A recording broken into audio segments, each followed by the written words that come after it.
begini ceritanya. Sebetulnya publik ini sedang digegerkan untuk supaya belajar untuk membukakan logika dari apa-apa yang sudah terjadi. Ya. Ini meledaknya kasus-kasus yang aneh seperti ini, termasuk kita mendampingi ini informasi-informasi di media sosial seperti ini. Paling aneh adalah di akhir-akhir bulan-bulan kemarin. Sampai sekarang ini belum clear. Ya. Jadi seolah-olah publik ini diperlihatkan sama Allah gitu. Publik ini seolah-olah disajikan oleh fakta-fakta yang semi, yang abu-abu. Fakta yang abu-abu seperti seolah-olah Allah ini menyuruh sama kita agar kita orang ini semuanya harus berpikir secara logika. Maka dihadirkan ini semenjak kejadian Sidikiyah. Ini kejadian yang aneh-aneh kasus ini, aneh-aneh ini semenjak kasusnya Sidikiyah. Saya kasih tahu, ya. Dulu enggak ada kasus pelecehan seperti ini, apalagi ada cerita jenderal bintang 2, beberapa jenderal bahkan sampai kombes berjatuhan. Ini belum pernah ada dan ini memang sepanjang sejarah. Lalu kejadian ini bisa terjadi tiba-tiba penuh dengan sandiwara, penuh dengan rekayasa. Ini semenjak terjadinya goro-goro yang ada di Sidikiyah, putra Kiai Jombang.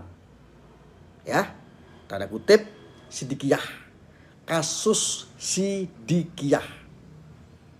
Saya dari awal itu sebetulnya sudah ngomong, ya, ini nggak mungkin kualat.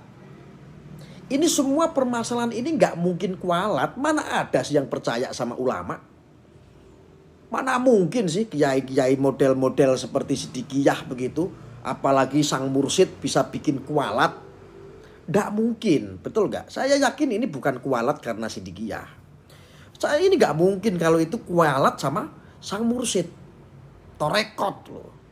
Apalagi itu Sidikiyah itu sangat getol sekali menyuarakan membangun generasi anak bangsa supaya cinta terhadap tanah air. Semenjak ini negeri ini geger, ya kan, geger gedean nih. Ini semenjak ada goro-goro Sidikiyah, kasusnya adalah yang menimpa kepada putra kiai si sang mursyid tersebut.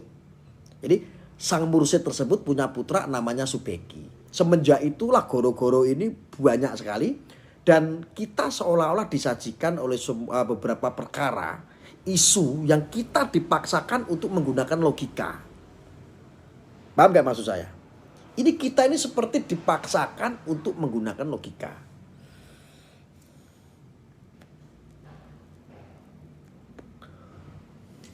Ya.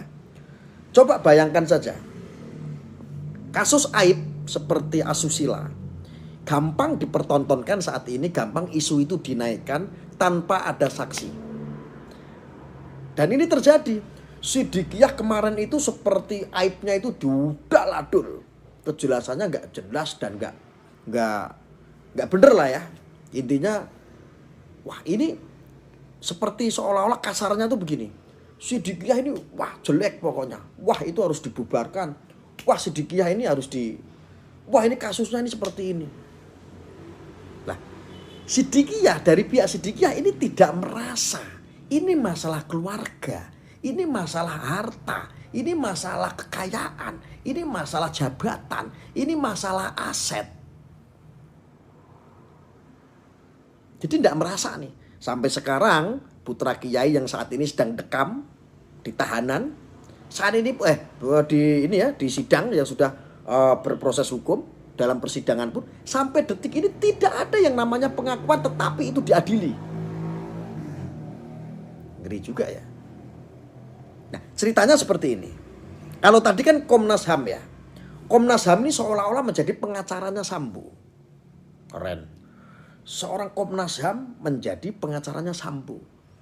Memberikan statement sembarangan tanpa didasari oleh fakta-fakta dan bukti yang jelas, yang konkret. Ya. Kalau kayak begini, ya kan, kalau kayak begini hukum atau orang-orang memandang sebuah permasalahan, kasus-kasus seperti ini kok bisa empuk, bisa untuk menjatuhkan orang, untuk membunuh karakter orang. Waduh, Komnas HAM hebat berarti. Berarti Anda mengajarkan kepada masyarakat untuk berbuat nakal seperti ini contohnya.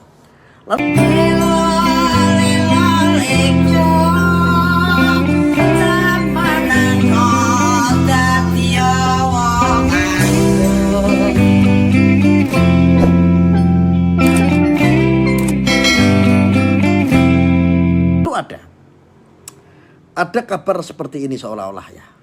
Saya ringkas sedikit ini. Ini update ya. Ini update tentang kasus sidangnya, tentang update sidang kasus rekayasanya Subeki, putra Kiai Jombang ya.